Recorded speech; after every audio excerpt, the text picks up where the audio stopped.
What's up, guys? It is OverRice, and today's episode is something very special. Brady is going to be doing a reading for his book, The Boy in Tondo. Yes, that is right, Anthony. I'm doing a reading. This is a serious author's reading of a quality short story. Exclusive. So wait, Exclusive. let me introduce people on the couch. We have Roy. Hello. Satuye. What up? And we have the author himself, Brady. So Brady, let it rip, bro. Yes, lock your doors, hide your children, because this book is going to be... Alright, and make sure you get an umbrella too, because someone's going to cry and someone's going to get wet somehow. So... I'm going to use that. I'm going to use that. That's really good. Yes. Alright, this is the book of Tondo by Brady Matthews. I thought it was a boy from Tondo. Yeah, I thought it was a boy from Tondo. Yes, the boy from Tondo. The book. The book of the boy from Tondo. Story about the boy in Tondo. Okay. Okay. That's a bit better. Alright, where do we start? Whenever you're ready. Okay. All right, man. Okay, the screech. Okay, I'll start. Okay. Yep. The screech of car horns blared just meters away from where he slept, resonating from the outskirts of Tondo Street's Philippines. Butterflies jumped around in Jerome's stomach, and excitement multiplied with him as he realized it was his 15th birthday. His name is Jerome. God damn it. And it's his 15th birthday today. Happy birthday, Jerome. He realized. Curious to discover what God has in store for him, he bounced up off his thin mattress, laying against the floor with enthusiasm and optimism. Jerome shared his house with Uncle Joseph, his mother Maria, and his three brothers, Jose, Enrique, and Jeffrey. Enrique. And Jeffrey. And Jeffrey. El Jeffrey? Elkie and Jeffrey. Jose, Enrique, and Jeffrey. Is it Enrique or Elkie? Enrique. Enrique. We barely started. Bro, we're on the first paragraph. He's just set the scene. We need to make it through this. He never knew his dad. All he knew about him was that he left and isn't coming back.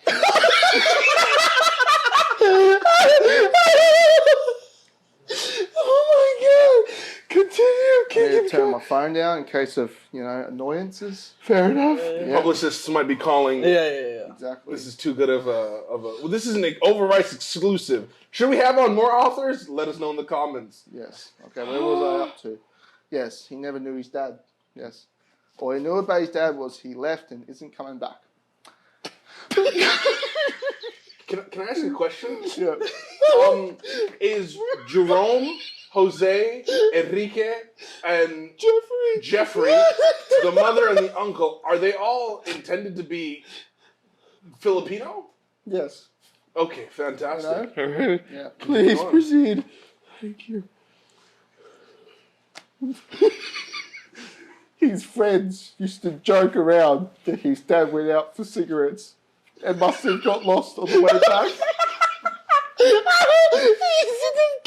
The typical one. Sorry. So his friends used to joke around that his dad went out for cigarettes and must have got lost on the way back. Okay. Uncle Joseph told him stories about his father used to get drunk so drunk. He would end up... Oh my gosh, I can't do it. There's nothing happening. Go. Barely page 1. Go. His father... So Joseph told him stories about his father used to get so drunk he would end up in someone else's house screaming for more Red Horse, stumbling over small plastic tables and chairs. Okay. Yeah, so it would end in he would end up in someone else's house screaming for more Red Horse beer, stumbling over small plastic chairs and tables. Sounds like a... Regardless, Shut up, dude. Jerome didn't care for any information about his drunken master of a father. Wait, He what? only cared about providing for his family. Did you just say drunken master? Don't question the author. Go on. Yeah, Yeah. drunken master of a father. It's a very clever pun. Go on. Yeah. Yeah, it's great. It's great. I mean, you've seen The drunken master. Yeah, I'm with you Drunken Master, 110%. we're in it. Respect, Yeah. They all shared a small room, which included the kitchen, the living room, and the dining room. There was a small bathroom to the side that didn't smell quite good after his brothers had been in there during the morning rush.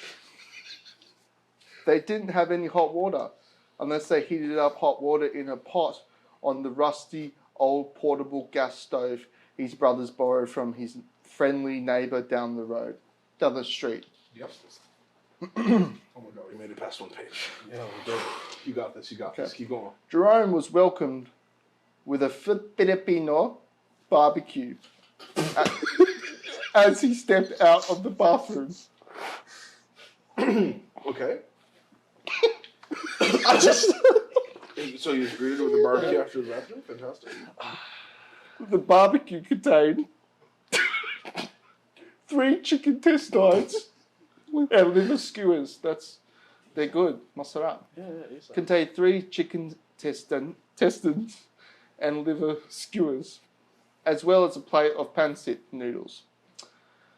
Jerome was thrilled at the surprise barbecue that he gobbled down everything he could and gave his mother a big sloppy kiss on the cheek. Nice.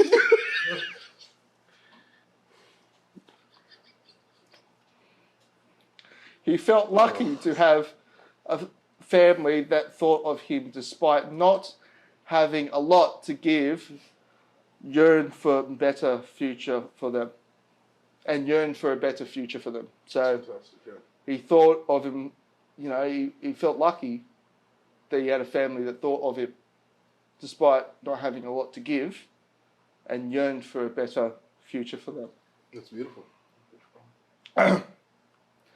The inspiration and determination for change grew inside the young man as he imagined life in a different dimension. He knew of people that became successful from something they were good at. He just needed to find something that he was good at. Never too late to start something new, his friend Pablo said once during... Never too late to start something new, his friend Pablo said once during their after badminton discussions of life's hopes and desires.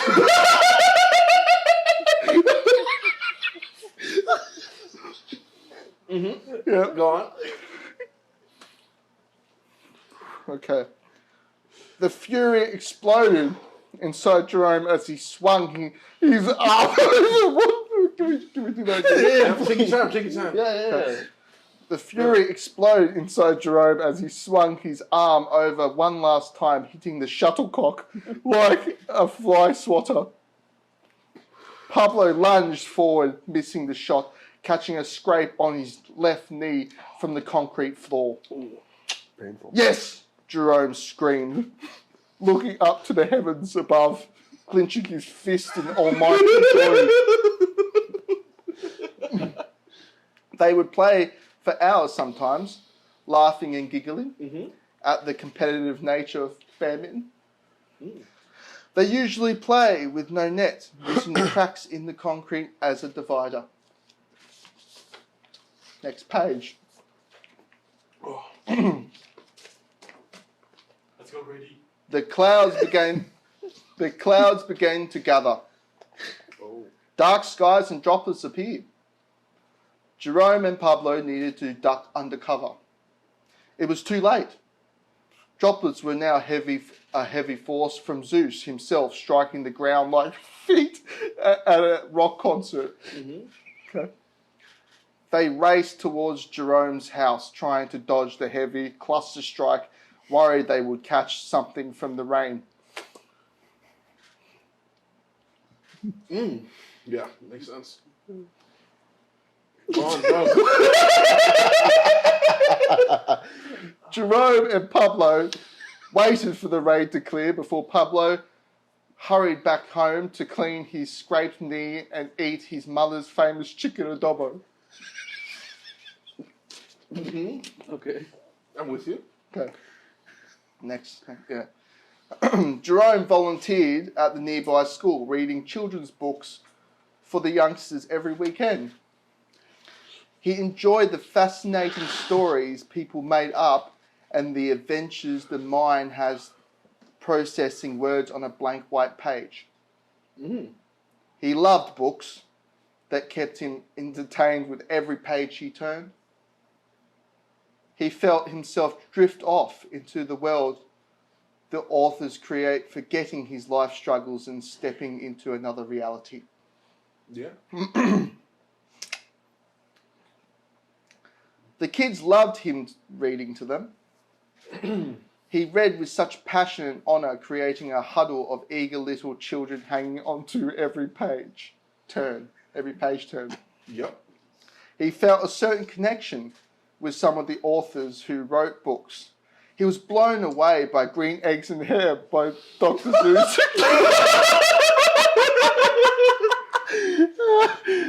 Very specific. So, he was blown away by Green Eggs and Ham by Dr. Seuss. Blown away. So much so he ended up going on a hunt for the Cat in the Hat.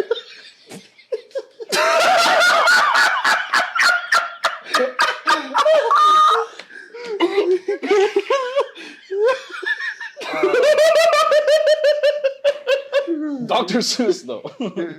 Fucking masterpiece, that guy. He's a legend. Yeah. He's been a literary master. Yeah, for Green Eggs and generations. Ham, mate, by Dr. Zeus. Blown away, yeah. And the Cat in the Hat is the next one, mate, that he wanted to get. Alright? I'm crying because I feel like I want the Cat in the Hat. I empathize. I'll read it again. I empathize. Yeah. Reading Dr. Zeus made him realise how much creativeness and planning went into such masterpieces. Yep. He would find himself sleeping, reading Green Eggs and Ham to wake up craving eggs and spam for breakfast. Yeah, no, it makes sense. It's you can relate to that. Yeah. Wakes up and he's craving it. Yeah. One evening, No. We're getting through it. bit by bit.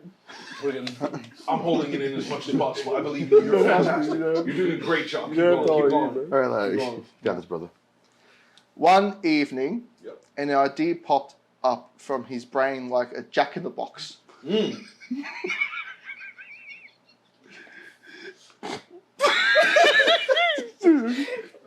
The plan was to create some of his own short stories. He became intrigued with what the kids would think of his stories.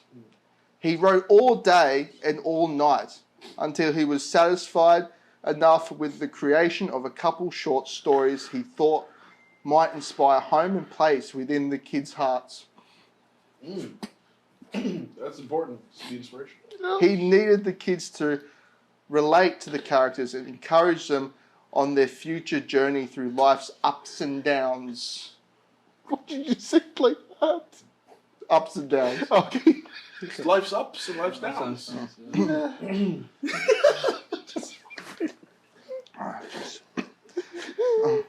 The next weekend, he read his stories to them, excited for the read, but nervous for the criticism.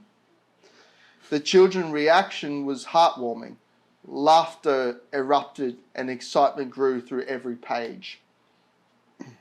The atmosphere gave Jerome a full throttle confidence boost, making it impossible for him not to write more. He needed to continue constructing worlds that sucked people into his vortex.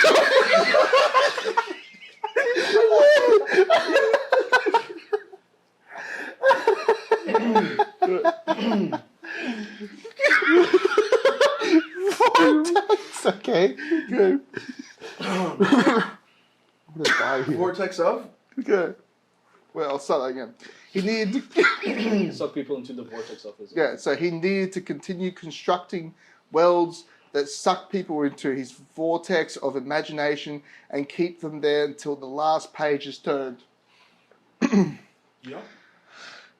Despite living with the challenges of a low-income area with limited resources, Jerome never gave up hope. He attended creative writing workshops and received feedback from mentors and fellow writers. Through hard work and dedication, he eventually created his first children's book called The Little Tondo.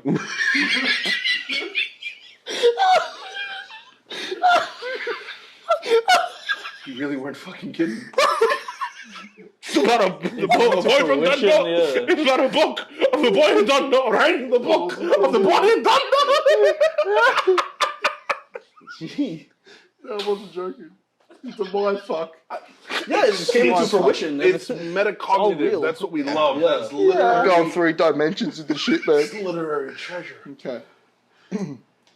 Jerome had a number of rejections to his book published for the world to read. Oh no, poor Jerome. He never stopped believing in himself and constantly scouted for publishers to read his book, The Little Tondo.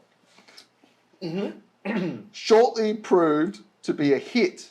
No, sorry, The Little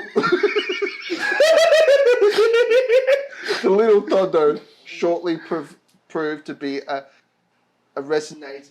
We got this.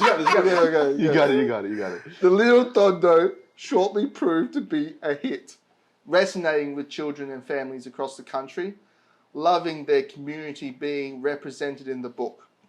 The book spread beyond the country, and a year later received a Newbery Award for the creativity and storytelling ability that Jerome mastered.